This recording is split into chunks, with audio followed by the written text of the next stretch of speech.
올해도 찾아와 1시 2분 35초를 막 지나고 있습니다.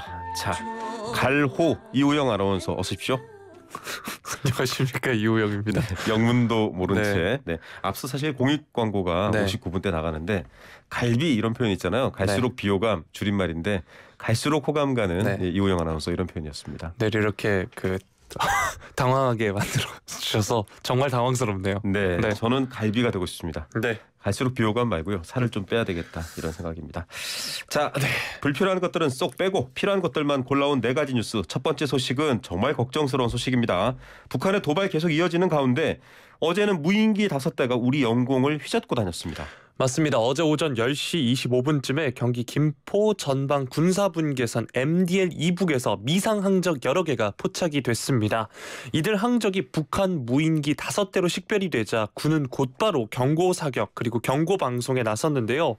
그럼에도 불구하고 북한 무인기가 계속 남하를 했고요. 한 대는 김포와 파주 사이 한강 중립수역으로 진입해서 서울 북부 지역까지 직진한 뒤에 북한으로 돌아갔고 나머지 4대는 강화도 서쪽으로 진입한 뒤 이 근방에서 소실된 뒤 항적이 나타나지 않은 것으로 전해졌습니다. 네. 특히 서울까지 침투한 무인기는 3시간가량 상공에 머물렀는데 탐지부터 소실까지 우리 군이 북한 무인기 5대에 대응한 작전 시간이 무려 5시간여 가량이라고 합니다. 네. 이 무인기가 영공을 침범한 게 2017년 이후 5년여 만이라고 하고요. 정보 수집과 더불어서 우리 군의 대비 태세를 확인하는 것으로 보이는데 사실 어제 이슈앤피플 이 시간에도 맞아요. 문자 제보가 있었습니다. 네. 헬기가 파주 지역을 수없이 돌고 있다는 문자가 오기도 했습니다. 자, 헬기도 뜨고 KA-1 경공격기도 출동을 했습니다. 이 과정에서 KA-1도 추락하는 사고가 있었는데 뒤에 이따가 물어보기로 하고요. 자, 이렇게 우리 군도 대응 성격으로 이제 북한 지역으로 무인기를 투입했다, 무인 정찰기 보냈다 이런 말도 있더라고요. 맞습니다. 영공 침범에 상응해서 북상거리는 이제 북한 내 침범거리에 맞춘 것으로 현재 전해지고 있는데요. 이 과정에서 북한군의 대응은 없었고 안전하게 복귀했다고 군 관계자는 설명했습니다. 자, 뭐 오늘 아침에 전문가들 인터뷰를 들어보면 뭐 우리한테 침범한 만큼 북으로 우리가 침범해봤자 별로 특별한 곳은 없다. 왜냐하면 평양은 굉장히 멀리 떨어져 있죠. 서울 우리는 은평구까지 마음껏 비행했다라는 게 참 황당합니다. 이게 정찰용인데 지금 우크라이나 전쟁 봐도 그렇고 여기에 폭탄이나 화학무기나 세균 같은 거 매달리면 정말 끔찍한 일이잖아요. 맞습니다. 우리 군은 공격 헬기 20mm 기관포로 대응 사격까지 했는데 격추에는 실패를 했는데요. 네. 무인기를 직접 겨누고 발사한 게 아니라 레이더에 탐지된 방향으로만 발사했기 때문이라는 게 군 당국의 설명입니다. 네. 왜냐하면 이 격추 시 발생할 수 있는 민간 피해를 군이 우려를 해서 직접 사격하지는 않았다 이렇게 전했습니다. 자, 뭐 요새 전자전도 있고요. 뭐 여러 가지 재민 기술도 있어서 왜 대응을 못했나 계속 궁금합니다. 군이 좀 비난을 피하기는 어려워 보여요. 네, 양욱 아산정책연구원 부연구위원은 진작에 이 기체는 어떤 형식으로든 무력화됐어야 한다 이렇게 말을 한 겁니다. 그러니까 5시간 동안 이제 이 군의 대응이 5시간 동안 벌어진 것에 대해서 우리 지적을 했고요. 영공을 5시간 동안 마구 돌아다닌 거죠. 대응은 맞습니다. 안 됐고. 네, 그리고 차두현 아산정책연구원 수석연구위원은 향후 무인기에 대한 위성 항법 시스템 GPS라 그러죠. 이거 재밍 등에 대해서 대응 수단을 재점검해야 한다 지적을 했습니다. 네. 북한이 현재 가진 무인기가 1000여 대 정도로 추정된다고 하는데요. 네. 앞으로도 북한이 군사 분계선을 넘어서 민가를 방패막이 삼아 정찰 활동을 할 가능성이 큰 만큼 대책 마련이 시급해 보입니다. 자, 이란 지역의 중동 지역에서도 그렇고요. 우크라이나 전쟁 때도 그렇고 이제 무인기라든지 드론이 굉장히 뭐랄까요, 전쟁 무기로서 지금 많이 각광받습니다. 가격도 그렇고 대응이 필요한 것도 사실인데 자, 민간 피해를 발생하지 않기 위해서다. 이게 민간에 피해를 준 걸로 온지 안 온지도 확인할 수 없는 상황인데 이 군의 설명이 맞는지도 모르겠습니다. 앞서도 말씀드렸지만 KA-1 경공격기 대응 이륙했는데 추락했어요.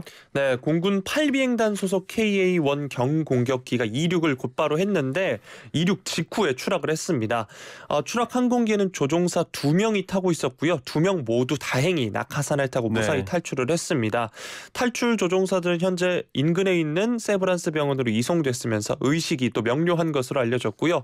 항공기가 추락한 곳은 이제 밭인데 네. 연소 확대는 없었고 민간인 피해도 발생하지 않은 것으로 확인됐습니다. 네, 우리 조종사들 민간 피해 안 가도록 이제 최대한 기체를 돌린 뒤에 탈출하는 게 아주 정말 헌신적이기도 합니다. 자, 이게 물론 가장 큰 비난의 대상은 북한입니다. 왜 자꾸 이렇게 도발하고 전쟁 공포를 몰고 오는지 모르겠습니다. 정말. 정치권에서 뭐라고 합니까? 네, 여야 가릴 것 없이 북한의 무인기가 우리의 영공을 침범한 데 대해서는 일제히 비판을 했는데요. 국민의힘 주호영 원내대표는 적의 무인기가 서울 중심까지 아무런 제재 없이 날아오는 게 충격적이라면서 8년 전에도 이런 침범이 있었는데 왜 대비를 못했는지 네. 철저히 검열해야 한다 강조를 했고요. 더불어민주당의 안호영 수석 대변인도 한반도 군사적 긴장은 전적으로 북한의 책임이다. 우리 군이 6시간 넘도록 북한의 무인기 영공 침범에 대해 침묵한 이유를 밝혀야 한다 밝히기도 했습니다. 예. 자, 대응이 중요합니다. 사고가 벌어지고 참사가 벌어지고 공격의 피해가 생긴 뒤에 아무리 외양간을 고쳐본들 무엇합니까? 이 비슷한 사건인데 바로 이태원 참사 부실 대응 의혹을 받고 있는 박희영 서울 용산구청장 또 안전재난과장이 구속됐네요. 네, 이태원 참사와 관련해서 적절하지 못한 대응으로 인명피해를 키운 혐의를 받는 박희영 서울 용산구청장 그리고 용산구청 안전재난과장이 구속이 된 건데요. 특수본은 경찰이 아닌 다른 1차 책임기관 피의자의 신병을 확보한 게 이번이 처음입니다. 네. 담당 판사는 이들의 구속 전 피의자 신문을 한 뒤에 범죄 혐의에 대한 소명이 있고 또 증거인멸의 우려가 있다면서 구속영장을 모두 발부했습니다. 자, 박 구청장 업무상 과실치사상 혐의를 받는다고요? 네, 박 구청장은 헬로윈 관련 사전회의를 부구청장이 주재하도록 하고 또 참사 발생 이후에도 늑장 대처를 하는 등 전후 대응을 소홀히 해서 사상자 규모를 키운 혐의를 받습니다. 또 제가 앞서서 증거인멸 우려가 있다는 말씀 드렸는데 네. 휴대전화를 이제 보안성이 높은 기종으로 바꾸는 등 증거를 없애려 한 정황도 포착해서 증거인멸도 구속영장에 적시한 것으로 알려졌고요. 네. 현행 재난안전법에 따르면 재난이나 각종 사고에 대한 책임이 국가와 지방자치단체에 있다고 명시하고 있습니다. 네. 박 구청장 측은 이날 신문에서 헬로윈 축제는 주최자가 없는 행사여서 지방자치단체 책임이 없다면서 혐의를 부인했다고 합니다. 예, 이게 국가와 지방자치단체의 사고에 대한 책임이 있다. 재난에 대한 책임이 있다. 이렇게 명시되어 있는데도 이런 말을 하는군요. 자, 관련 책임자인 안전재난과장은 어떤 혐의입니까? 네, 부실한 사전 조치로 참사를 초래하고 사후 대응도 소홀히 해서 인명피해를 키운 혐의를 받습니다. 또 참사 당일에 지인과 술자리를 하다가 구청 직원의 연락을 받고 녹사평역 부근까지 택시를 타고 갔는데 현장에 가지 않고 바로 귀가한 사실이 확인되면서 직무유기 혐의도 받고 있습니다. 네. 최 과장은 당시 만취 상태였기 때문에 이동 경로가 기억나지 않는다는 취지로 혐의를 부인을 했는데요. 판사는 그가 고의로 직무를 저버렸다 판단했습니다. 뭐 용산구청도 용산구도 서울시 안에 있습니다. 서울시에 대한 책임도 이제 앞으로 이어질 수도 있을 것 같은데 이렇게 이태원 참사 관련된 혐의로 구속된 선출직 공무원은 아직까지는 박 구청장밖에 없는 거죠. 네, 그렇습니다. 특수본 출범 이후 구속된 피의자 모두 6명으로 늘었는데요. 이임재 전 용산경찰서장, 송병주 전 용산서 112 상황실장에 이어 박 구청장 등 용산구청 간부들까지 구속되면서 이번 수사가 탄력을 받을 전망입니다. 네. 특수본은 이제 경찰뿐만 아니라 소방, 구청 등 관련 기관의 과실이 모여서 이번 참사가 발생했다는 법리를 구성하고 우선 용산 지역 공무원들의 법적 책임을 규명하는 데 주력해오고 있습니다. 자, 이 용산 안에서 벌어진 일입니다만 이게 용산에서만 또 책임 소재가 가려지는 것인가 궁금해하는 분들도 있을 것 같습니다. 자, 소방당국 현장 지휘 책임자였던 최성범 용산소방서장도 구속영장 신청이 된다고요? 네, 그렇습니다. 또한 참사 당일에 중앙긴급구조통제단 운영과 관련한 문건을 허위로 작성한 혐의를 받는 소방청 소속 공무원들 신병 확보도 신중하게 검토하고 있는 것으로 알려졌고요. 이 외에도 이태원역에서 하차하려는 승객이 크게 늘어나는데도 무정차 통과 조치를 하지 않아서 인명피해를 키운 혐의를 받는 송은영 이태원역장의 구속영장을 신청할 가능성도 현재 남아 있습니다. 네. 특수본이 연이어 신병 확보에 성공한 만큼 현장 기관의 피의자에 대한 신병 처리가 마무리되면 이른바 윗선 수사도 탄력을 받을 전망입니다. 네, 구체적인 용산 이태원에서의 현장 대응에 대한 문제점, 과실 지금 따지는 거고요. 여러 수사들도 확대되면서 잘잘못을 잘 가려내야겠죠. 세 번째 소식입니다. 윤석열 대통령 취임 이후 두 번째 대통령의 고유 권한인 사면권을 행사합니다. 네, 윤 대통령이 오늘 용산 대통령실에서 국무회의를 주재하고 연말 특별 사면과 감형 복권에 관한 안건을 심의 의결했습니다. 정부는 새해를 앞두고 오는 28일자로 정치인, 공직자, 선거사범, 특별배려 수형자 등 1,373명에 대한 특별 사면을 단행한다 이렇게 밝혔습니다. 네. 자, 사면권에 대해서도 사실은 말이 많습니다. 이게 대통령이 행정부의 수반이 이런 걸 행사하는 게 맞나, 뭐 제왕적이다 이런 비판도 있습니다만 어떤 분들이 있을까 살펴봤는데 제일 눈에 띄는 분은 이명박 전 대통령입니다. 네, 이 전 대통령은 횡령과 뇌물 등 혐의로 2020년 10월 대법원에서 징역 17년을 확정 판결받았고요. 현재 건강상 이유로 형 집행이 정지된 상황입니다. 사면이 확정되면서 이제 약 15년 남은 형기가 면제되는 건데요. 이 전 대통령의 형 집행 정지가 27일 24시, 그러니까 오늘 밤 12시죠. 여기에 만료돼서 이 시기에 맞춰서 특사 일정을 잡은 것으로 알려졌습니다. 네, 사실은 사면 그리고 복권 이렇게 되면 내야 될 벌금, 뭐 추징금 이런 것들은 어떻게 되는지 궁금해하시는 분들이 많을 것 같습니다. 자, 김경수 전 경남지사도 사실 같이 늘 언급되던 분입니다. 이분은 어떻게 되는 거죠?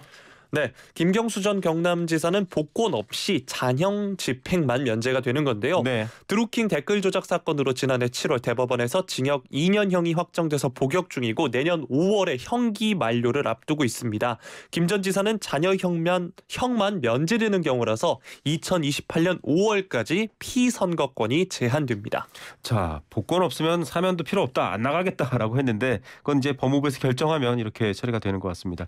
그 밖에도 이른바 국정농단 관련된 인물들의 이름도 눈에 띄어요. 네, 박근혜 정부의 김기춘 전 대통령 비서실장 그리고 최경환 전 경제부총리를 비롯해서 이명박 정부의 원세훈 전 국정원장이 사면 복권 대상에 포함됐고요. 또 야권에서는 전병헌 전 청와대 정무수석 등이 이제 명단에 포함됐습니다. 지난 광복절 특사에서 경제 활성화를 위해 경제인을 대거 사면한 만큼 이번 신년 특사에선 경제인 사면을 최소화한 것으로 알려졌습니다. 네, 자, 원세훈 전 국정원장, 김기춘 전 비서실장, 남재준 전 국정원장 이런 분들 사면 복권했는데 또 김경수 지사는 복권 없이 사면만 이제 자녀 집행만 면제한다. 아무래도 또 정치권에서 서로 치고받고 소리가 많이 들릴 것 같습니다. 마지막 소식입니다. 학생이 수업을 심각하게 방해하면 학교 생활기록부 이른바 생기부죠. 여기에 기재가 되나요, 이제? 네, 맞습니다. 지금은 교권 침해 시에도 학생의 학습권을 보장해야 한다는 이유로 가해 학생을 교실에 두고 피해 교사에게 휴가를 내도록 해왔는데요. 네. 앞으로는 교육 활동을 침해하면 교사가 학생을 즉각 분리 조치할 수 있게 됩니다. 네. 또 나아가서 의견 수렴을 거쳐서 대통령령으로 정하는 심각한 교권 침해 사항은 학교 생활기록부에 적시되는데요. 네. 교육부는 이런 내용을 중심으로 하는 교육활동 침해 예방 및 대응 강화 방안을 오늘 발표했습니다. 예, 뭐 교사를 주먹으로 폭행하고 이런 사건들이 벌어졌기 때문에 사실 많은 분들이 기억할 텐데 물론 아주 극소수 일부 학생의 얘기입니다만 있어서는 안 될 일이죠. 학생 개개인의 인권 보호에 비해서 교권 보호가 좀 아쉬웠다 이런 말이 있었나 봐요. 네, 맞습니다. 특정 학생이 교사의 정당한 교육 활동을 방해할 경우 다른 학생의 학습권 또 교사의 인권을 보장하는 조치가 미흡하다는 비판이 제기돼 왔는데 이에 따라 교육부가 교육 활동을 침해해서 중대한 조치를 받은 학생의 경우는 조치 사항을 앞서서 말씀드렸다시피 학생부에 작성하도록 한 겁니다. 네. 구체적인 사항은 관련 시행령을 개정하는 과정에서 확정할 예정이라고 하는데요. 여러 조치가 있는데 그중에 가장 중대한 전학 퇴학 조치가 기재 대상이 될 전망입니다. 예.